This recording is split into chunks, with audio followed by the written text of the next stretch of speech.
Écoutez, moi je suis ravi d'être là, que de louanges, que d'intimidation pour arriver devant vous. Je vais essayer de partager avec vous cette aventure qu'on vit avec Augustin et maintenant une équipe de près de 100 personnes pour affronter des géants, pour affronter Danone, pour affronter Nestlé et pour essayer de percer sur un marché qui est saturé. Et effectivement, le sujet est sans doute... la question est juste. Le marché du yaourt est a priori saturé. Je crois qu'on a tous fait le constat. Vous allez dans des supermarchés et vous voyez des rayons de yaourt qui font des centaines de mètres. Et je crois que personne n'avait attendu qu'il y ait une petite série de yaourts en plus, que ce soit ceux de Michel et Augustin ou d'autres. Et finalement, ce même constat, vous l'avez fait également sur les biscuits. Je crois que personne ne nous avait attendu. Et donc, plutôt que de vous faire un grand cours de marketing ou autre, je vais essayer de partager un certain nombre de nos convictions, de nos réflexions, de nos erreurs, de nos apprentissages, et puis aussi ce qu'on a parfois admiré chez d'autres, parce que on n'a pas fait que des choses extraordinaires, mais en revanche, on a vu un certain nombre de nos petits confrères faire des choses qui étaient vraiment inspirantes et qui étaient parfois dans d'autres sujets. Donc nous, on ne s'inspire pas de la NASA, on ne s'inspire pas des sous-marins, mais on s'inspire parfois de ce qui se fait dans d'autres secteurs. Alors, on a une chance, Augustin et moi, c'est que finalement, on a décidé de lancer une boîte qui s'appelle Michel et Augustin, et on existe vraiment. On est vraiment amis de lycée, même amis de collège. Et donc, voilà, je crois que cette photo fait foi. J'avais plus de cheveux à l'époque. Je suis à droite, je crois. Voilà, ça c'est moi. Et c'est Augustin. Et donc, en plus, on est assis l'un à côté de l'autre. Donc, on peut vraiment faire croire qu'on était potes.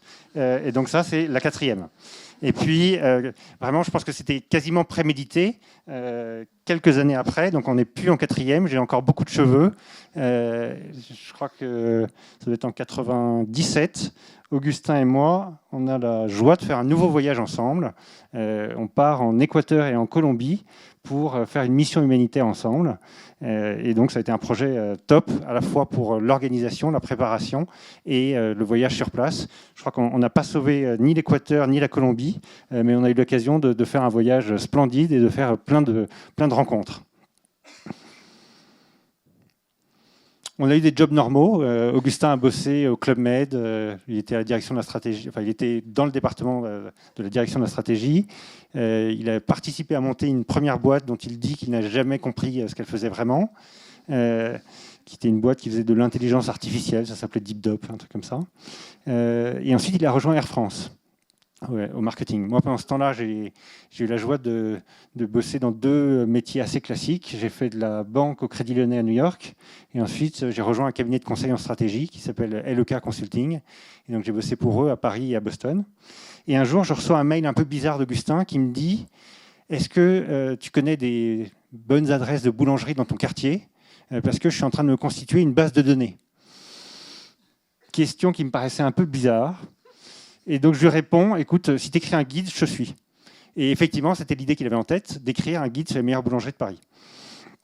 Petit rewind, en fait, à la sortie de la première création d'entreprise, DeepDop, il avait passé un CAP de boulanger pour apprendre à faire quelque chose de ses 10 doigts, et donc sans formuler de critique sur ces belles écoles de commerce sur lesquelles nous sommes passés, également Augustin et moi.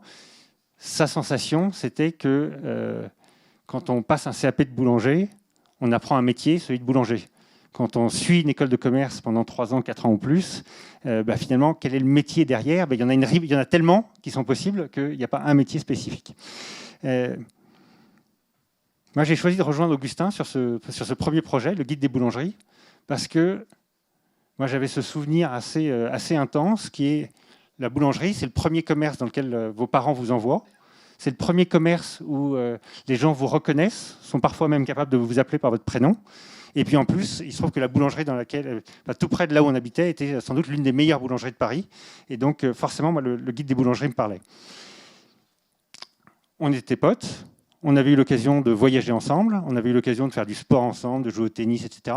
Mais là, à travers le guide des boulangeries, on s'est retrouvés pendant 6 mois à bosser dans mon petit appart, sur la même table. Et ça a été l'occasion de voir que finalement, on était capable de bosser ensemble, d'être assis vraiment l'un à côté de l'autre, sans se mettre la main sur la gueule à la fin de chaque journée. Et donc, pendant 6 mois, on a visité les 1263 boulangeries, ou presque. On a goûté un nombre de baguettes absolument incroyable. Pareil pour les viennoiseries. Et on en a sorti ce guide qui a bien marché, donc c'était sympa. Et cette conviction de se dire, finalement, faire un projet à deux et faire un projet nous deux initialement, ça peut être une très très bonne idée et ça peut être très sympa. Alors ça, c'est pas nous. Ça fait plus de barbe que ce que je n'ai aujourd'hui. Donc, je ne sais pas qui les connaît. Oui, d'accord. En fait, il se trouve que c'est Augustin qui, quand il était adolescent, avait passé des vacances dans le Vermont. Et la famille dans laquelle il avait passé ses vacances était des énormes fans de Ben Cohen et Jerry Greenfield, les deux fondateurs de cette marque de glace Ben & Jerry. Il avait été profondément marqué par la spécificité très forte de cette marque. Et je crois qu'en France, finalement, personne ne nous a vraiment raconté qui est Ben Cohen et qui est Jerry Greenfield.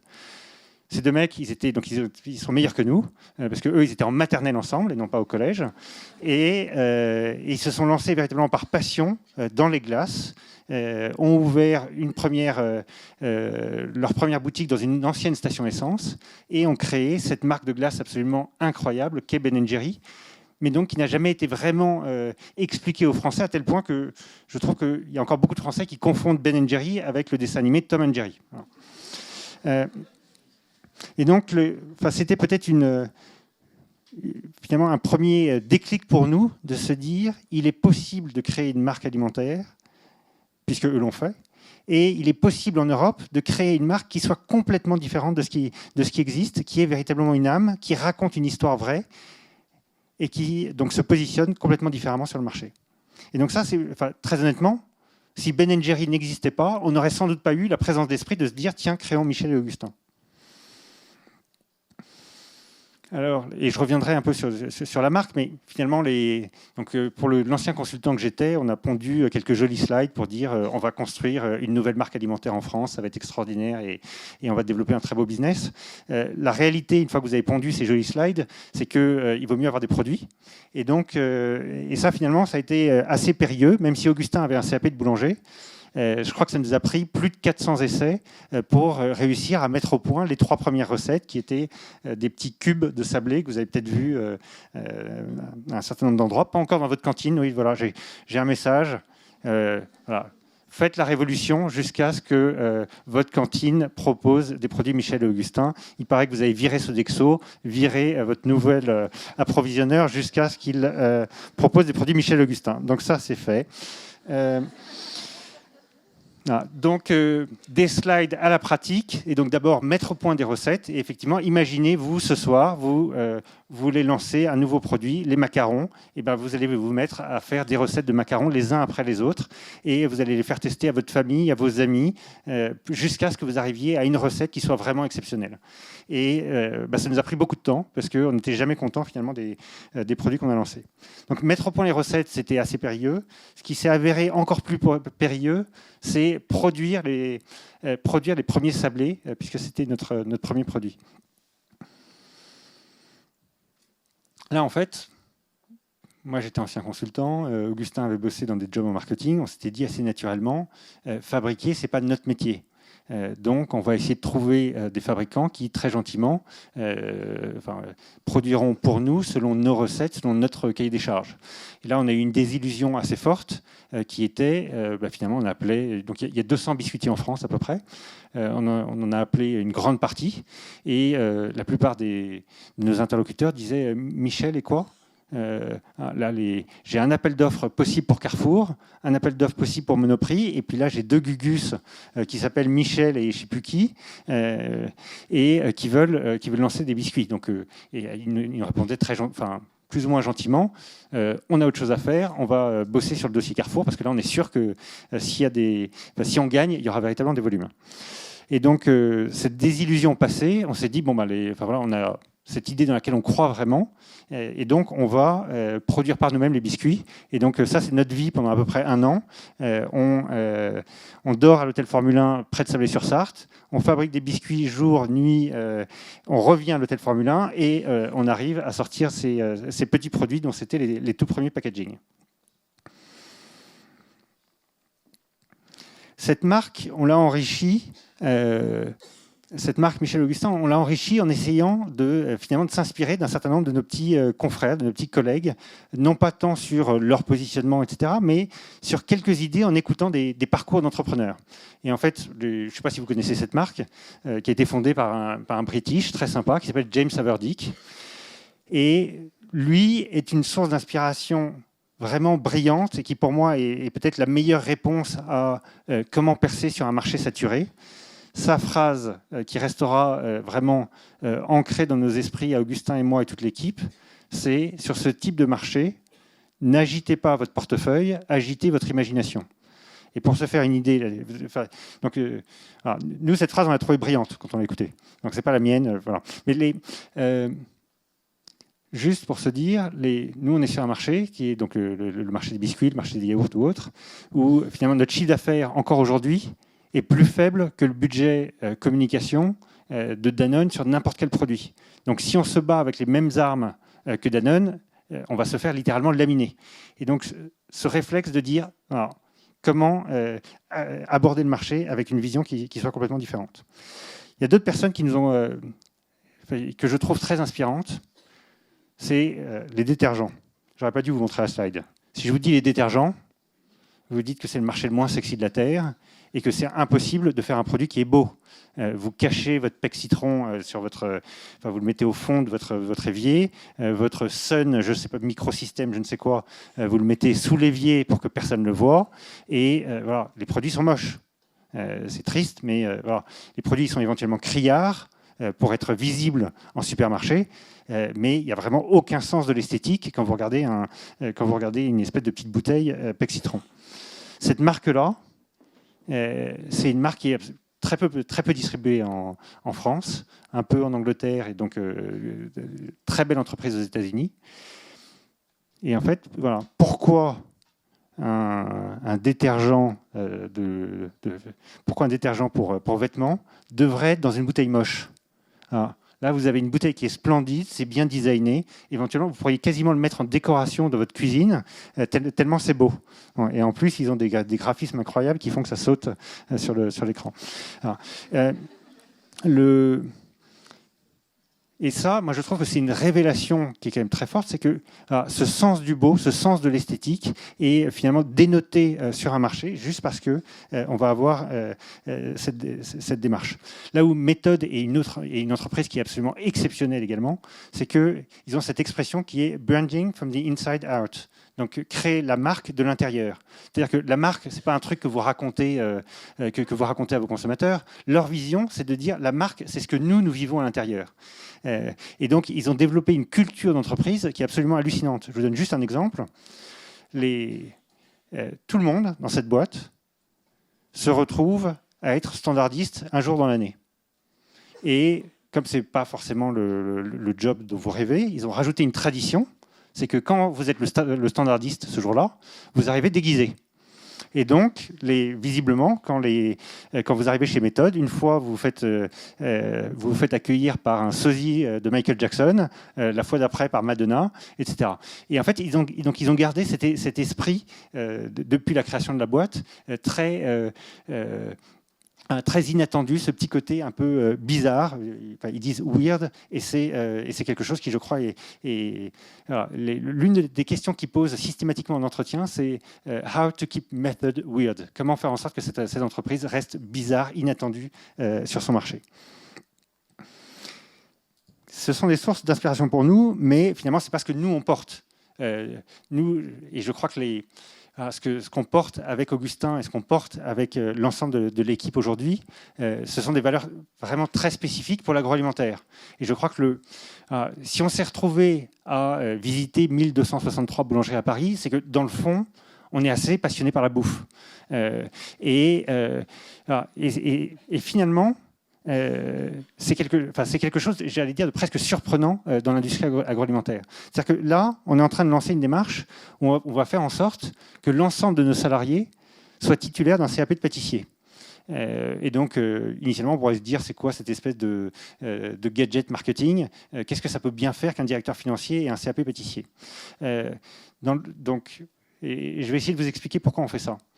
Initialement, on l'a fait parce qu'on a recruté des chefs de produits qui sont en général des ingénieurs agro, qui souvent ont fait un petit plus en marketing, qui étaient d'assez bons cuisiniers et qui sont venus chez nous parce qu'ils trouvaient la marque sympa, parce qu'ils avaient peut-être goûté les produits. Et finalement, on s'est dit, cette équipe-là est tellement forte en cuisine, ils passent leur vie à cuisiner pendant les week-ends, ils ont sans doute la capacité, mais ils n'ont pas le diplôme du CAP de pâtissier, qui est finalement un diplôme qui fait référence dans cet univers. Et donc, c'est comme ça que c'est né. Et on en est maintenant à la 4e édition, je crois, où on est passé au-delà de l'équipe produit, et c'est l'ensemble de la boîte. Et pour répondre à la question de tout à l'heure, avoir un directeur financier qui a son CAP pâtissier, c'est avoir quelqu'un qui s'occupe des chiffres, qui ne va plus poser la question de dire « mais alors si je remplace le beurre frais que vous mettez dans les biscuits et que je mets de la margarine, du beurre basique ou de l'huile de palme ou n'importe quoi d'autre, on va pouvoir économiser, les gars, quelques centaines de milliers d'euros, quelques millions d'euros, ça va être génial ». Ah ben non, parce qu'en fait, c'est un directeur financier qui sait que pour faire les meilleurs sablés du monde ou pour faire les meilleurs biscuits du monde, il n'y a pas grand-chose qui compte, il faut avoir le meilleur beurre, du beurre frais, et il faut avoir un sucre avec la bonne granulométrie. Alors, et donc, finalement, c'est obtenir d'une boîte, obtenir de notre équipe, que cette sensibilité produit soit partagée par tout le monde. Et donc, on ne va pas chercher à faire de petites économies. Alors, on a un logisticien, il a passé son CAP de pâtissier en mai dernier. Ben, forcément, il a une sensibilité au respect de la chaîne du froid qui est sûrement plus important que s'il ne l'avait pas. Ça, c'est la carte de visite de la tribu, ou du moins c'est une partie de la carte de la visite, une partie de la carte de visite, excusez-moi, de l'équipe. Et en fait, on a fait la première carte de visite collaborative. Donc là, c'est juste une section, mais bientôt c'est en train de devenir un dépliant. Et en fait, on voulait, là aussi, ne pas faire les choses comme les autres. Et donc systématiquement, quand on remet une petite carte de visite à un fournisseur, un client ou autre, l'esprit de Michel Augustin se retrouve finalement dans cette carte qui n'est pas personnelle, mais qui a cette commodité de dire finalement vous voulez appeler directement Émilie, mais vous ne l'avez jamais rencontrée. C'est assez simple. Hein, notez son numéro si vous voulez. Et on voulait véritablement que finalement, au-delà de la marque Michel Augustin qui, heureusement ou malheureusement, nous met en valeur Augustin et moi, on voulait véritablement que cette entreprise soit portée par l'ensemble de la tribu, et donc c'est l'un des moyens de mettre en avant finalement chaque personne de l'équipe. Et donc on vise véritablement à répliquer ce que fait Méthode, ce burning from the inside out, faire en sorte que qu'il y ait une culture d'entreprise qui soit très forte et qui soit véritablement portée par chaque nouvelle recrue. Juste pour revenir sur... l'histoire n'est pas rose tout le long. La boîte a 10 ans d'existence. Et effectivement, il y a eu une croissance dont on est très heureux, Augustin et moi. Il y a eu une année qui a été particulièrement pénible pour nous, qui était l'année 2009. On s'était dit, en début d'année 2009... en 2008, on a fait 3 fois plus de chiffre d'affaires qu'en 2007. En 2007, on a fait 3 fois plus de chiffre d'affaires qu'en 2006. Donc, naturellement, en 2009, on devrait faire 3 fois plus de chiffre d'affaires que l'année précédente. Bon, c'est pas exactement ça qui s'est passé. À ce moment-là, le patron de Carrefour a dit notre nouvelle stratégie, c'est d'avoir 20% de marques nationales en moins dans les magasins. Et donc, on s'est pris une énorme claque en 2009. Au lieu de faire x3 en chiffre d'affaires, je crois qu'on a fait brillamment plus 10%. Et malheureusement, la même année, on a recruté un directeur financier, une directrice marketing, un directeur commercial. On a changé de locaux et on a installé un nouveau logiciel. Donc, les coûts ont bien fait x3, mais le chiffre d'affaires n'a pas exactement fait pareil. Donc, on s'est retrouvé dans une situation de crise assez pénible, qui était une crise, un sujet de trésorerie à clore, mais qui, par la même occasion, on a constaté qu'il y avait eu une espèce de dérive dans notre culture de boîte. C'est-à-dire que finalement, on s'est regardé à un moment avec Augustin, et de se dire est-ce qu'on a plaisir à bosser avec l'intégralité de l'équipe qu'on avait recrutée à l'époque. Et là, je crois qu'il y a eu un changement de mentalité pour Augustin et moi qui a été vraiment radical, qui est de se dire finalement, on a recruté, on a essayé de faire nos meilleurs efforts pour recruter des talents à droite à gauche, mais on n'a pas été profondément ambitieux sur le recrutement de cette équipe. Et c'est à ce moment-là qu'on s'est dit, on veut une équipe extraordinaire et on veut une équipe qui soit en plus sympa.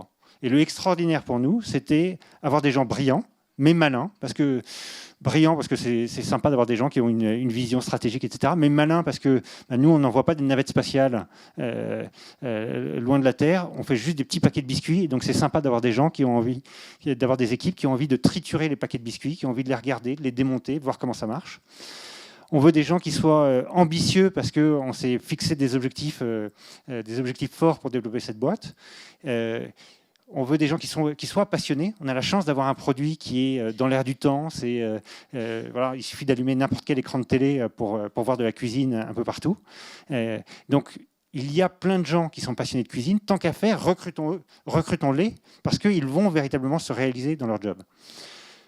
Et on veut vraiment des gens sympas parce que finalement, que la boîte se développe bien ou qu'il y ait des complications, on veut véritablement faire ce chemin avec un certain nombre de personnes qui portent finalement cette même vision d'entreprise, cette même passion, ce même bon état d'esprit. Et donc, on est devenu, je crois, très ambitieux sur cette politique de recrutement. Moi, quand on a démarré la boîte, je crois que le seul fait que nos premiers salariés se lèvent le matin et viennent bosser, je crois que pour moi, c'était une sorte de miracle. Je me disais, ils sont venus bosser pour moi. Et puis, 6 ans après, je me suis dit, en fait, on peut... finalement, il ne faut pas qu'ils aient fait cet effort-là. Il faut que ce soit eux qui portent le développement de la boîte et il faut que ce soit eux qui aient envie qu'on casse tout et qu'on aille faire la nique, en quelque sorte, à Danone, à Nestlé ou à d'autres.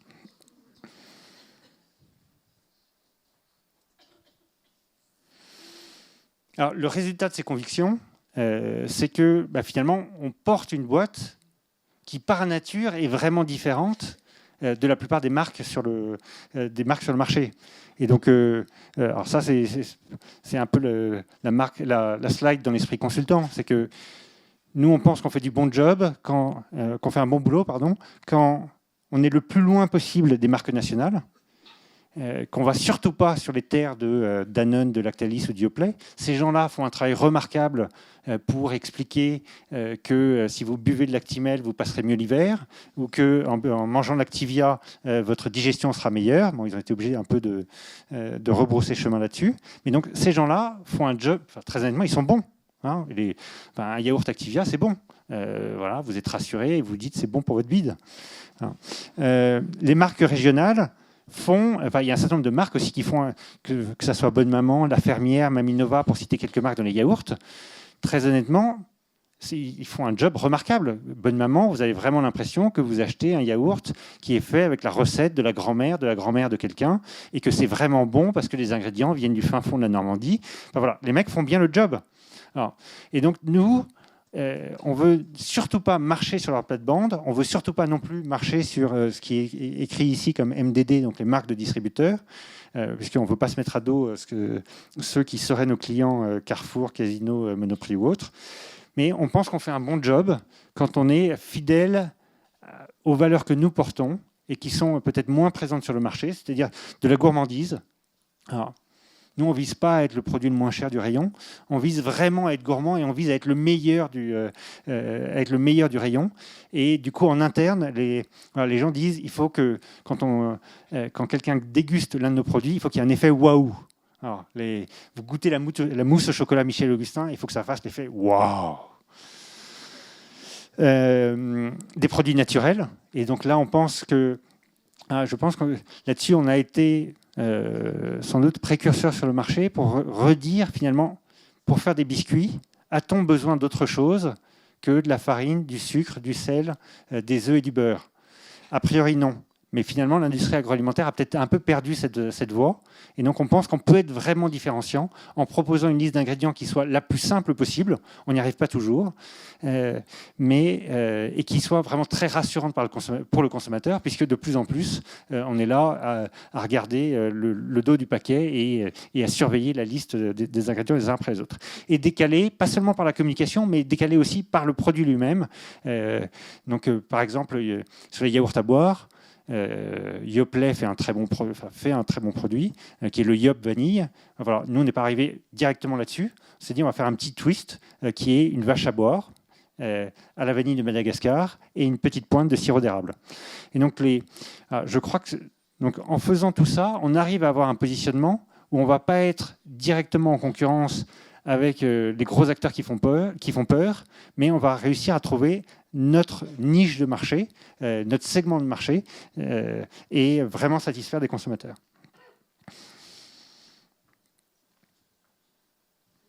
Donc, au-delà d'être différents des autres, il y a un certain nombre de valeurs, de mots qui nous parlent.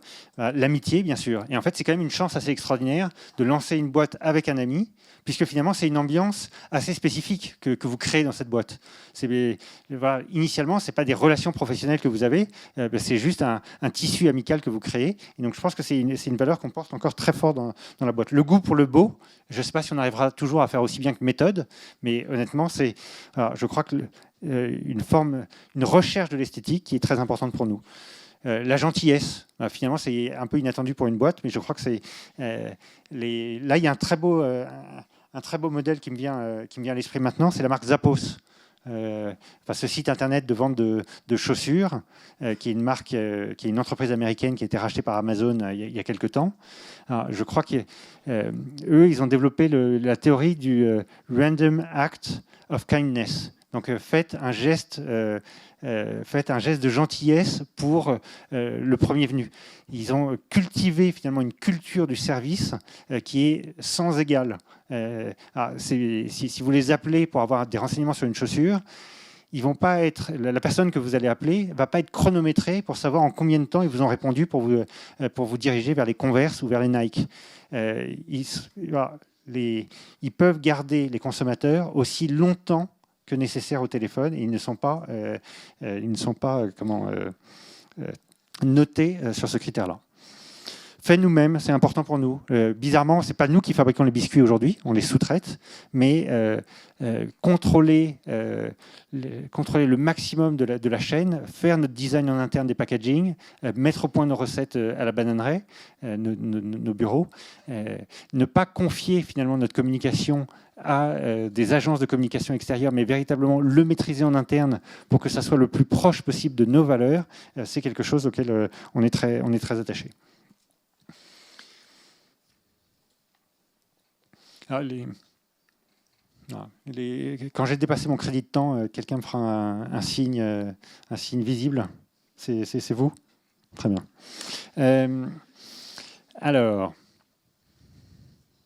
Et finalement, pour être vraiment unique, au-delà de nos efforts pour ne pas être Danone, ne pas être Nestlé, ne pas être Bonne Maman, je crois qu'on essaie d'aller un pas plus loin même que ce que Ben & Jerry a fait. Là où l'histoire Ben & Jerry est extraordinaire, c'est qu'encore aujourd'hui, si vous achetez un pot de glace, vous avez accès à cette histoire, surtout pour les pots de glace vendus aux États-Unis, en 1970 quelque chose, Ben Cohen et Jerry Greenfield ont pris un cours par correspondance pour apprendre à faire des glaces et ont vendu leur première glace avec des qualités d'ingrédients. Et encore aujourd'hui, c'est-à-dire en 2015, ils vous racontent une histoire qui date des années 70. Et il vous raconte une histoire qui s'est vécue dans le Vermont, donc au fin fond des États-Unis. Et malheureusement, moi je suis né en 1975, donc ça a démarré sans doute avant ma naissance. Et très honnêtement, les vaches du Vermont, qui donc fournissent le lait pour les glaces, ça ne me parle pas tant que ça. Moi j'ai eu 30 ans dans les années 2000, eux ils ont eu 30 ans dans les années 70. Et donc, parce que ce que Ben & Jerry a très bien su faire, c'est communiquer sur un mythe fondateur. Ce que nous, on essaye de faire, c'est au-delà du mythe fondateur qui est de dire Augustin et moi, on a fait nos premiers sablés dans une cuisine, etc. Ce qui, je pense, peut véritablement faire notre différence, c'est qu'au-delà du mythe fondateur, on va raconter une histoire en temps réel. Notre job, et ce qui nous rend, je pense, très différenciant en termes de communication, en termes de marketing, c'est que si vous allez sur notre page Facebook, si vous nous suivez sur Twitter, vous serez capable de partager avec nous en temps réel l'aventure entrepreneuriale que nous vivons et donc de la retrouver sur n'importe quel média, donc Facebook, Twitter, etc.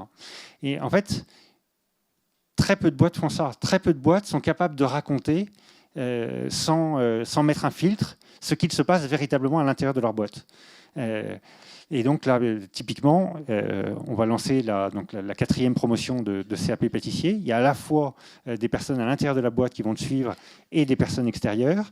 Et on va montrer sur Twitter, sur Facebook, sur YouTube, etc., les présélections en interne, ceux qui ont été pris, ceux qui n'ont pas été pris. Et finalement, ce côté vie en temps réel est quelque chose qui parle véritablement aux consommateurs et qui correspond, j'ai l'impression, à cette aspiration de transparence des entreprises. Donc dans le fond, pour schématiser, on n'est pas une institution qui vend des biscuits à des consommateurs, on est juste des personnes normales qui font des biscuits et qui les proposent à d'autres gourmands. Alors, on est des gourmands qui parlent à d'autres gourmands et il ne devrait pas y avoir un filtre ou il ne devrait pas y avoir un numéro 0800 avec des personnes qui répondent au fin fond du Maroc pour vous dire pourquoi les sablés étaient bons ou pas bons ce jour-là. Alors, donc notre but, c'est vraiment de créer cette connexion très forte. Alors, et là, ce qu'on disait, c'est que comme on agite notre imagination et pas notre portefeuille, le but du jeu, c'est de communiquer cet état d'esprit, de raconter cette histoire sur des médias qui sont gratuits au départ. Et le premier média qui est vraiment gratuit, c'est notre packaging. Et là, on retrouve finalement l'un de nos plus petits produits, qui est le petit cube de sablé. Donc, ceux qui sont très forts en géométrie ont reconnu qu'en découpant ça et en le pliant, ça faisait un cube. Donc, même si le produit est tout petit, finalement, on raconte plein d'histoires dessus. Donc, je crois que si j'arrive à lire, il y a écrit « Bonjour, les 2 bonshommes toqués, c'est nous. Michel a 2 plantes vertes, je ne sais plus très bien quoi, plus grand-chose sur la tête. Augustin, une kangou bleue, 5 sièges bébés et une houppette. » Et bref, le packaging continue en racontant une histoire, en racontant notre histoire, plus exactement, et en essayant de diffuser au maximum l'aventure de la boîte. Et donc, on fait cet effort très spécifique que ne font pas plein d'entreprises, de renouveler nos packaging en permanence pour que ça soit un peu comme une série. C'est-à-dire que vous achetez idéalement, vous achetez la première fois le produit parce que le packaging vous semble mignon. La deuxième fois, vous le rachetez parce que vous dites « Ah ouais, les sablés étaient vraiment bons ». Et la troisième fois, vous pouvez les racheter pour vous dire « Tiens, je veux connaître la suite de l'histoire ».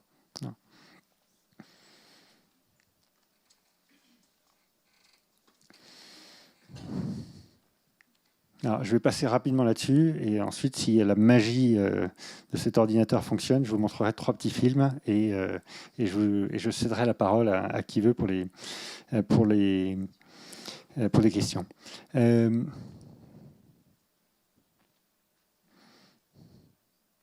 Alors, le danger quand je montre ces slides, c'est qu'on se dise, dans le fond, tout ça, c'est du marketing.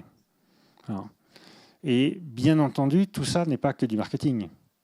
Et c'est ce que je viens de dire, c'est que si finalement le seul intérêt du produit c'était la communication rigolote, les gens auraient acheté une fois les cookies ou une fois les yaourts, et puis pour retrouver des histoires rigolotes, ils auraient acheté Pif Gadget ou leur série préférée.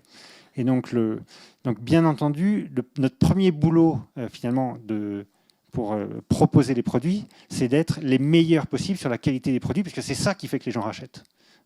Mais là, ce que je cherche à vous montrer en plus, c'est qu'au-delà de ce travail sur les produits, il y a eu un effort un peu atypique pour faire un certain nombre de petits événements et pour réussir à émerger alors qu'on avait 0 moyen.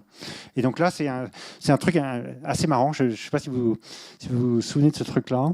Donc on a démarré par des sablés en 2005. En juin 2006, on commence à lancer des yaourts à boire, qu'on appelle la vache à boire. Et quelques semaines après, Danone lance une marque qui s'appelle les 2 vaches. Voilà. Et donc on se dit, si Danone lance les 2 vaches et que nous, notre produit s'appelle la vache à boire, on va se faire tuer très vite, on ne va jamais réussir à émerger. Coup de bol, on apprend que Danone fait une conférence de presse pour lancer leur marque Les Deux Vaches, et on décide d'arriver avec cette voiture à l'entrée de la conférence de presse, et donc avec ce petit signe, je ne sais pas si vous arrivez à lire, qui dit « La vraie vache, c'est moi ». Alors, ça a fait sourire Ribou, ça a moins fait sourire ses équipes. Voilà. Mais finalement, ça c'est gratuit, c'est un peu impertinent et ça obtient une visibilité qui est sympa. Alors, ça aussi, c'est gratuit, c'est devant la Madeleine, c'est sympa, il faisait 6 degrés, donc nous annoncions à ce moment-là le lancement des vrais cookies, un très bon produit. Très compliqué parce que je ne vois pas. Donc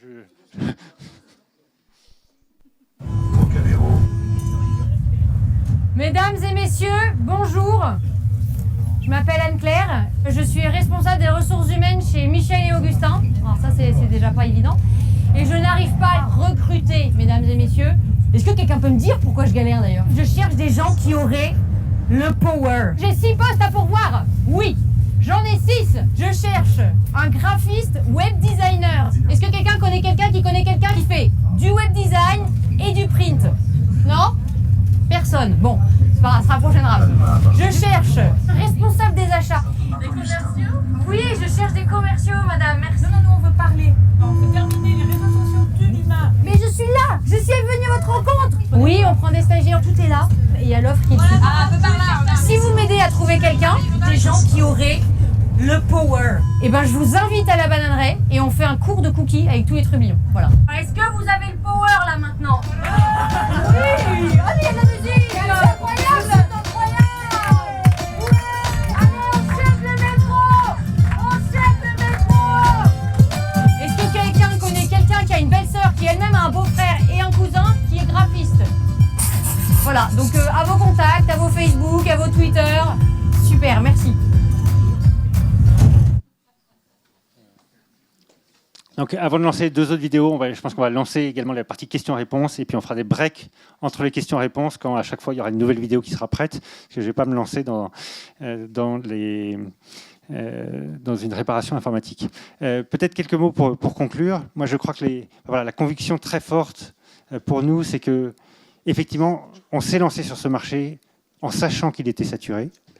Le stratège aurait dit bien sûr, il ne faut pas aller sur ce marché parce qu'il y a bien d'autres marchés qui sont possibles. Finalement, les entrepreneurs se disent au moins il y a un marché. Hein. Donc, et c'est un très gros marché. Le marché du biscuit, c'est un marché qui doit faire 2 milliards d'euros en France.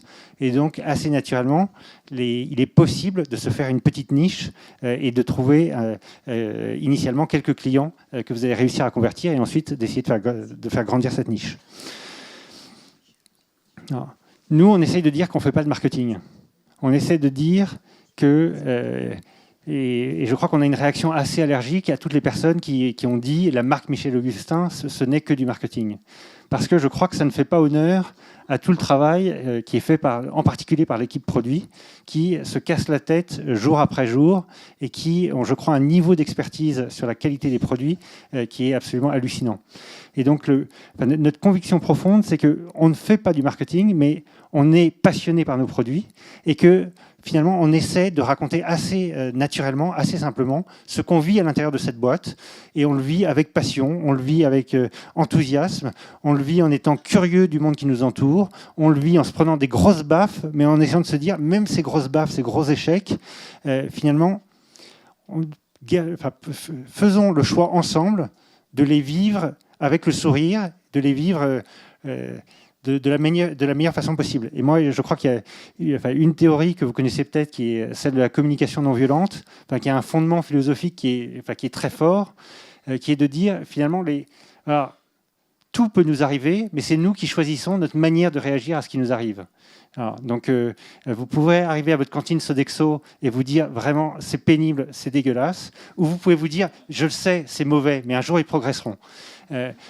Et donc, je crois que, voilà, il y a une forme de gaieté, de joie de vivre qu'on porte véritablement dans cette entreprise, qui est pas toujours simple.